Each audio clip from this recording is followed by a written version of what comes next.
আসসালামু আলাইকুম বন্ধুরা, আমি তনিমাস লাইফে আপনাদের সবাইকে আবারও আমন্ত্রণ জানাচ্ছি নতুন একটি ভিডিও দেখার জন্য। বন্ধুরা, আজকে আমি যে ভিডিওটা করব এটা হচ্ছে একটা ব্রেইল পদ্ধতির উপরে। আপনারা ব্রেইল পদ্ধতির নাম অনেকেই শুনেছেন, আবার অনেকেই শোনেননি, আবার অনেকেই শুনেছেন কিন্তু সামনে থেকে দেখার ইচ্ছা।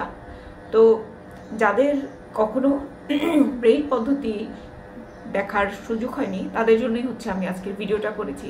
যেরকম আমার ইউনিভার্সিটির ব্যাচমেটরা, ওরা আমার কাছে দেখতে চেয়েছিল, ওরা কখনো সামনে থেকে দেখেনি। তো দীর্ঘ 4 বছরে কেন যেন ওদেরকে সামনে থেকে এটা দেখানো হয়নি। সমস্যা নাই, আজকে ভিডিওতে দেখবে। তো আমি হচ্ছে প্রথমে আমার হাতে যেটা আপনারা দেখতে পাচ্ছেন এটাকে বলা হচ্ছে ব্রেইল স্লেট, ঠিক আছে? আচ্ছা, এখানে আপনারা 4টা লাইন নিশ্চয়ই দেখতে পাচ্ছেন। তো এই 4টা লাইনের মধ্যে অনেক ছোট ছোট ঘর আছে, যেরকম যে আমি এক একটাতে আঙুল দিচ্ছি 1 2 3। তো এই এক একটা ঘরের মধ্যে কিন্তু আবার 6টা করে ছোট ছোট ঘর আছে। আমি একটু খুলে দেখাই তো আপনারা আরো ভালো করে বুঝতে পারবেন। এই যে দেখুন ভেতরে অনেকগুলো ঘর আছে। তো আমি আমার ক্যামেরাম্যান ভাইয়ের সাথে একটু ইন্টারেক্ট করব। ভাইয়া, এগুলা কি আপনি বুঝতে পারছেন? হ্যাঁ, এই যে এখানে অনেকগুলো ঘর দেখা যাচ্ছে। একটা এতে 6টা করে ঘর আছে। হ্যাঁ, আচ্ছা।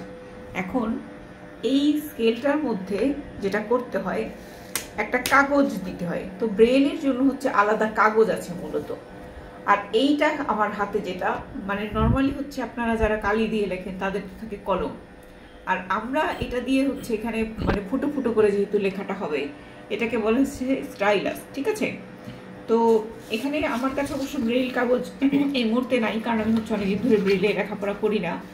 আপনারা এটা অনেকেই জানেন, আমি যেহেতু কম্পিউটারে পড়ালেখা করি। তো সমস্যা নাই, আমার একটা ক্যালেন্ডারের কাগজে আজকে আপনাদেরকে কিছু লিখে আর কি দেখাবো, যেটা আপনাদের বুঝতেও সহজ হবে, কোনো সমস্যা নেই। একটা কাগজ বলেই হলো, যার কাছে ব্রেইল কাগজ থাকবে সেই ব্রেইল কাগজে লিখবেন, না থাকলে আপনারা যে কোনো একটা কাগজ এখানে ব্যবহার করতে পারেন।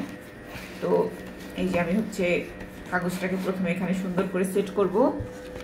এখানে কিন্তু এই যে দেখেন এখানে একটা পিন আছে, ঠিক আছে? এইটা এই যে এই যে এই এই যে এই যে এই যে দেখা যাচ্ছে, হ্যাঁ, এটা কিন্তু চাপ দিলে পরে এটার সাথে এটা আটকে যাবে, ঠিক আছে? তাতে হবে যেটা, কাগজটা নড়বে না, ঠিক আছে? এই যে একটা শব্দ হবে শ্যান, এই যে মানে আমি যখন চাপ দিলাম তখন হচ্ছে এটা পিনটা এখানে আটকে গেল। এখন কাগজটা আর এখান থেকে নড়বে না, আমি মানে যেটাই লিখবো এটা আর কি লাইনটা আর কি সোজা হবে, ঠিক আছে? তো এখন আমি বলি, এই যে ডান সাইডের কোণা, নর্মালি কালি দিয়ে যখন আমরা লিখি তখন কিন্তু আমরা বাঁ সাইড থেকে লিখি, তাই না? তো এই ব্রেইল পদ্ধতিতে লিখতে হবে হচ্ছে ডান সাইড থেকে, আর যখন পড়বো তখন পড়বো হচ্ছে আমরা বাঁ সাইড থেকে। এটার ব্যাপারটা একটু আলাদা রকম আছে।